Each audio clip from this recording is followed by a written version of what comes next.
নমস্কাৰ, মই ঋতুৰাজ। টাইমিটৰ দৰ্শকসকলৰ বাবে এই মুহূৰ্তত লৈ আহিছোঁ এটা ডাঙৰ খবৰ।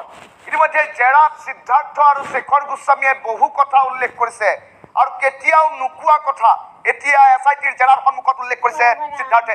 কিয়নো স্বীকাৰোক্তিত উল্লেখ কৰিছে যে জুবিন গাৰ্গৰ সৈতে শেহতীয়াকৈ সিদ্ধাৰ্থৰ মনোমালিন্য বৃদ্ধি পাইছিল আৰু এই কথা ইতিমধ্যে শেহতীয়াকৈ উল্লেখ কৰিছে SITৰ জেৰাৰ সন্মুখত আৰু কেৱল টাইমিটৰ হাতত আছে এই তথ্য। টাইমিটৰ দৰ্শকসকলৰ বাবে এই মুহূৰ্তত লৈ আহিছোঁ ডাঙৰ খবৰ। SITৰ জেৰাত মুখ খুলিছে শেখৰ আৰু সিদ্ধাৰ্থই। এফালৰ পৰা সকলো কথা উল্লেখ কৰিছে SITৰ সন্মুখত।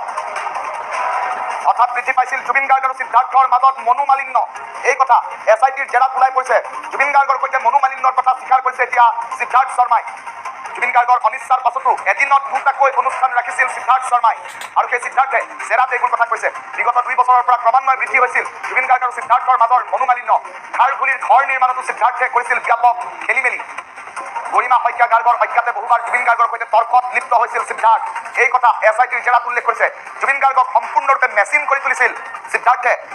টকা ঘটাৰ সম্পূৰ্ণ মাধ্যমৰূপে ব্যৱহাৰ কৰিছিল সিদ্ধাৰ্থ শৰ্মাই জুবিন গাৰ্গক। সিদ্ধাৰ্থ শৰ্মাৰ এই চক্ৰান্তত সহযোগ কৰিছিল শেখৰ জ্যোতি গোস্বামীয়ে। শেখৰ গোস্বামীয়ে সহযোগ কৰিছিল। শেখৰ জ্যোতি আৰু সিদ্ধাৰ্থে পৰিকল্পিতভাৱে কৰিছিল সকলো কাম। কোনো লোক জুবিন গাৰ্গৰ ঘনিষ্ঠ হোৱাৰ উমান পালে আঁতৰোৱাৰ বাবে প্লেন কৰিছিল দুই কালপিতে। SITৰ জেৰাত এটা এটাকৈ স্বীকাৰোক্তি দুই অভিযুক্তৰ। এটা ডাঙৰ খবৰ এই মুহূৰ্তত টাইমিটৰ দৰ্শকসকলক জনাইছোঁ। SITৰ জেৰাত মুখ খুলিছে শেখৰ গোস্বামী আৰু সিদ্ধাৰ্থে। এফালৰ পৰা সকলো কথা ইতিমধ্যে উল্লেখ কৰিছে শেখৰ গোস্বামী আৰু সিদ্ধাৰ্থে। SITৰ জেৰাত যিমানে এতিয়া ক্ষিপ্ৰ হৈছে সিমানেই নতুন নতুন কথা পোহৰলৈ আহিছে। হঠাৎ জুবিন গাৰ্গৰ সৈতে মনোমালিন্য আৰম্ভ হৈছিল। যোৱা 2 বছৰৰ পৰা জুবিন গাৰ্গৰ সৈতে মনোমালিন্যৰ কথা উল্লেখ কৰিছে সিদ্ধাৰ্থ শৰ্মাই। জুবিন গাৰ্গৰ অনিচ্ছাৰ পাছতো এদিনত দুটাকৈ অনুষ্ঠান ৰাখিছিল সিদ্ধাৰ্থে। বিগত 2 বছৰৰ পৰা ক্ৰমান্বয়ে জুবিন গাৰ্গ আৰু সিদ্ধাৰ্থৰ মাজত মনোমালিন্য আৰম্ভ হৈছিল। খাৰঘুলিৰ ঘৰ নিৰ্মাণতো সিদ্ধাৰ্থে কৰিছিল ব্যাপক খেলিমেলি। গৰিমা শইকীয়া গাৰ্গৰ অজ্ঞাতে বহুবাৰ জুবিন গাৰ্গৰ সৈতে তৰ্কতো লিপ্ত হৈছিল সিদ্ধাৰ্থ। জুবিন গাৰ্গক সম্পূৰ্ণৰূপে মেচিন কৰি তুলিছিল সিদ্ধাৰ্থে। টকা ঘটাৰ সম্পূৰ্ণ মাধ্যমৰূপে জুবিন গাৰ্গক ব্যৱহাৰ কৰিছিল সিদ্ধাৰ্থ নামৰ বেপাৰীটোৱে।